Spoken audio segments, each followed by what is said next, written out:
Ya, setelah tidak menunjukkan aktivitasnya pasca erupsi setahun terakhir, aktivitas vulkanis Gunung Agung Karangasem kembali terjadi.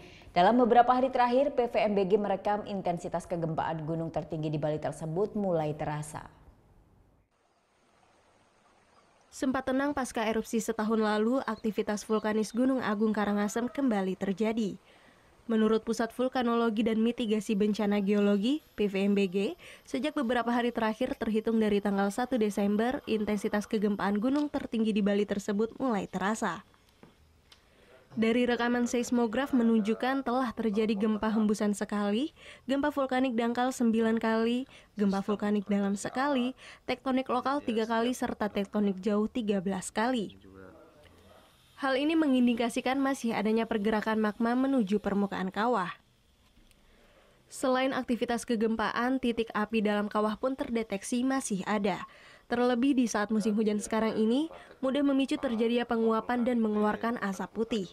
Sementara untuk jumlah volume lava dalam kawah Gunung Agung masih di sekitaran di atas 25 juta meter kubik atau 3/4 kapasitas kawah.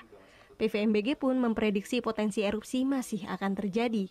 Dari tanggal 1 itu mulai terekam gempa tektonik lokal dan juga beberapa vulkanik yang mengindikasikan bahwa Gunung Agung masih berfluktuatif, masih aktif gitu, dengan indikasi bahwa gempa frekuensi tinggi maupun rendah masih terus terekam. Ya, untuk potensi erupsinya masih bisa terjadi.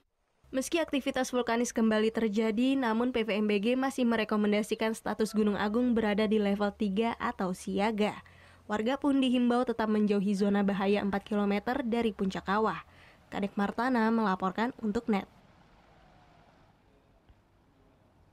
Oh ya beneran. Iya, oke. Nah, udah kan untuk beritanya? Jangan lupa di-subscribe, di-like, dan juga di-komen ya akun YouTube dari Net Bali. Terima kasih udah subscribe. Yang belum, jangan sampai lupa. Di sebelah sini nih. Subscribe.